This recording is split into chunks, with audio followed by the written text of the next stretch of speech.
You said yes. Again. You didn't plan to. But you opened your mouth and yes just automatically came out, even before you were done thinking. And now you are here alone and you are rerunning everything, all the conversation in your head, thinking about the moment that you could have said what you actually wanted. Here is what I want you to know before we go any further. This is not that you are being a pushover or that you are weak or that you care about others way too much.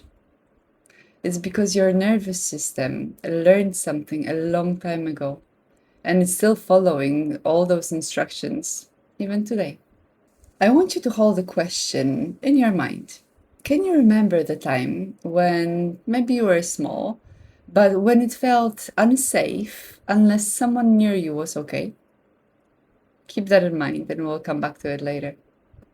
I used to think that I was a people pleaser, like it was my personality. Being the easy one, the one who always said what everybody else wanted, the one who always said that everything was good and all right, the one that checked the mood of the room before actually something was done. But then I came across something that changed everything. Not a self help tip, not even a journal prompt, but an actual explanation what it was that was happening in my body and that it wasn't my fault, that I wasn't broken. And that's exactly when I felt understood. Hi, I'm Hanna, and I'm a life coach and meditation and yoga teacher, as well as somatic practitioner. And I've been helping women to understand their, nervous system for many years. And what I want to give you today is the thing that I wished someone gave me a long time ago, an actual explanation why your body does what it does. Because when you understand the mechanism, everything shifts. Most of us have heard of the stress response, the fight and flight. Some of us also heard about the freeze response, the moment when you just go paralyzed, blank, on a shutdown. You cannot move and you cannot react. But there's also the fourth response, and that's the one that not many people talk about yet. It's called the fawn response. The term was developed by a therapist named Pete Walker, and here is how I can describe it in plain language. Fawning is when your nervous system decides that the safest way is to adapt and make everybody else feel okay. Not you, but them. Now, this is very automatic and it's fast, like the other stress responses too. Now, imagine you walk into a room and immediately you scan for tension. Or you feel someone else's mood shift and you feel this stomach tension. Or you hear a slight flat note in the message from someone, and then you spend the next hour going back and forth through it, wondering what it is that you said. You may even edit yourself mid-sentence. Or you apologize for things that you didn't do. Sounds familiar? This is not you being too sensitive. This is your nervous system running a program. And that program says that if I keep everyone else around me happy and okay, I'll be safe. And here's what I really want you to understand. At some point, that program was correct. Maybe you grew up in a home that you had to read the moods of others to stay safe. Or maybe one of your parents had anger issues, an anger that came out of nowhere at any time, and you just learned to go around it and tackle it. Or maybe there was no really one thing, just constant gentle messages that your needs were less important than keeping the peace. The fawn response didn't come out of nowhere. It was installed as the response to something very real. And it's not a weakness. It is just your nervous system being literally brilliant at keeping you safe with everything that it had at the time. But the problem is that it's still running, even now when you're an adult and you are safe And the people around you mean you no harm. They are not dangerous. Your body doesn't know the difference. It is still following, well, the old instructions that it had. And this is where I want you to pause for a moment, because this is the shift. You are not broken, but you are very adaptive. And adaptive means that you can change. Now, pay attention to this. I'll exactly describe it in a couple of minutes. There is a specific body signal that fires in just a half a second, way before you said yes, before any word actually comes out of your mouth. And most people have never noticed it because the moment is so fast. Now, once you are aware of it and once you are feeling it, you'll start catching it. And catching it is where the freedom begins. First, let me show you what the fawn response actually is in a day-to-day basis. Because most women that I work with don't recognize themselves in those words, people pleasing. But everyone recognizes themselves in a specific moments of their life. So, for example, imagine that you are on the phone with your mom and she makes a comment. And before you feel that sting from it, you are already laughing it off and then gently changing the subject. Or imagine that your boss asks you to stay late and your body goes absolutely crazy. It's screaming inside because you already had plans, but you hear yourself saying, okay, I will. Or a friend cancels on you last minute and you immediately say, that's all right, fine, don't worry about it. But the exhausting part is that you already made the plans and you were just swallowing the disappointment before you actually had a chance to feel it. And that swallowing, that moment is called fawning. This is the physical exhaustion because your body is constantly doing the labor. It's emotional labor and it's the rational labor. It's constant monitoring and adjusting and preempting, kind of like smoothing all the time. Now, you wonder why you are so tired? Now, the body signal that I mentioned before.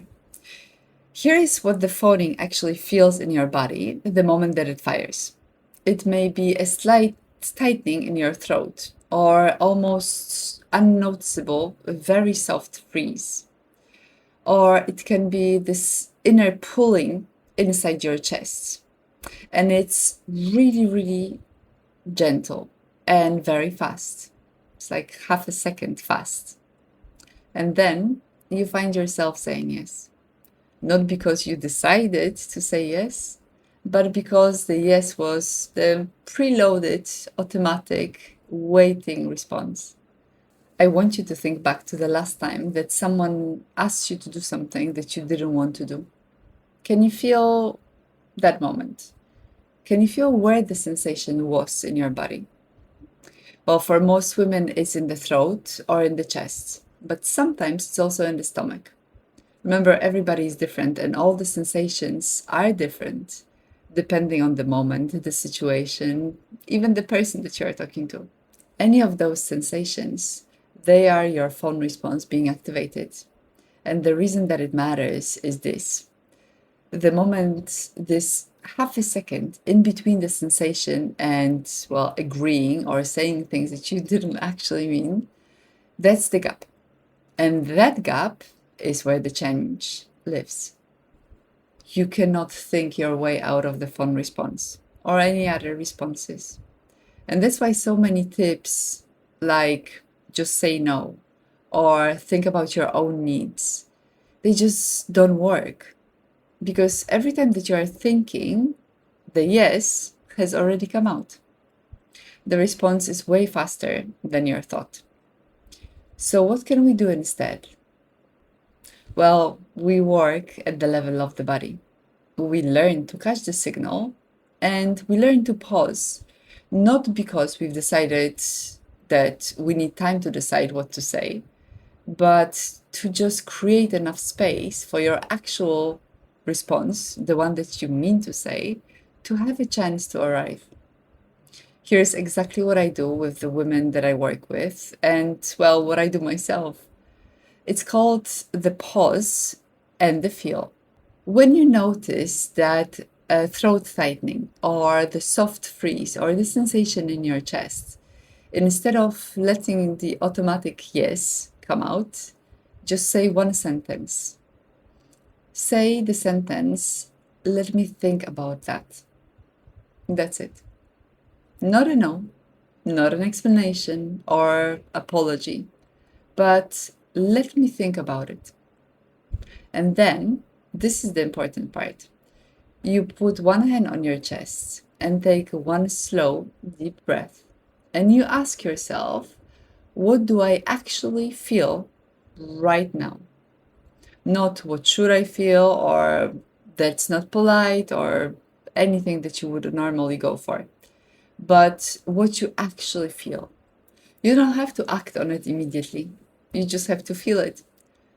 When your nervous system realizes that you can feel a feeling without being in danger or without someone else's mood collapsing, without a relationship ending, without you being punished or any other apocalyptic thing, then it starts to update.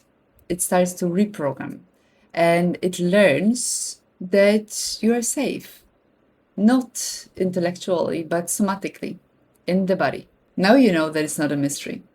The throat tightening or the gentle freeze or any sensation in your body, in your stomach, it's not a mystery, but it's information. It's your nervous system speaking to you. And every single time now that you notice and pause, instead of saying yes, you are doing the work. And you may say yes a couple of more times. That's okay. You're still interrupting the automation, the program. You are rewiring it in the background. I want to come back to the question that I asked you at the beginning.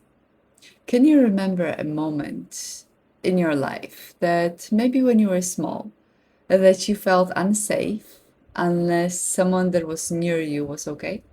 For most of us, there was something. Maybe it was obvious, or maybe it was subtle. Maybe it was just a general atmosphere. You know, a house where emotions weren't actually safe to have, or where love felt conditional. And that small version of you, she figured something out. She figured that if she kept everyone else happy, she would be okay. That if she became a thermostat, she would be safe. Peacekeeper. She was very clever and she was protecting you. But now she doesn't have to do that anymore. It's not something you can think your way into feeling, but it's something that you feel gradually or gently over time as your nervous system accumulates the evidence that, yes, it is safe to, well, exist exactly as you are without trying to manipulate or manage everyone else. Imagine what it would be like to just walk into the room and not have to immediately scan for any emotions, or receive a text and not try to repair the mode, or just to say, let me think about it and feel okay, not guilty.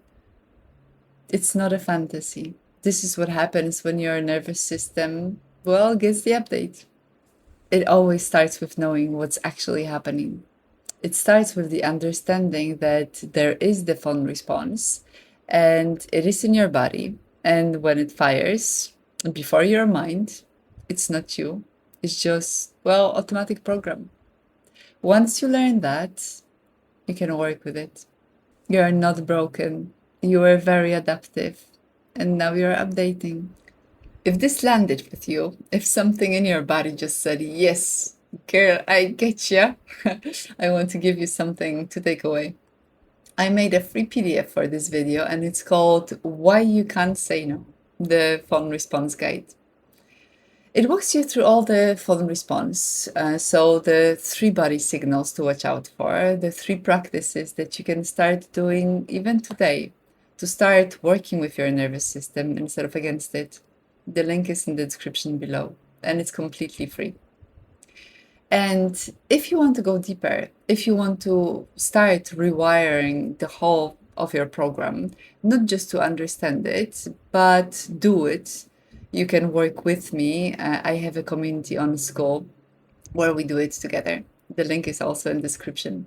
I would love to hear from you. So leave me a comment below saying, what do you do when the phone response, well, fires? Or did it land? Does it make sense? Do you see those responses in you? I read every single comment. I'll see you in the next video. Take care.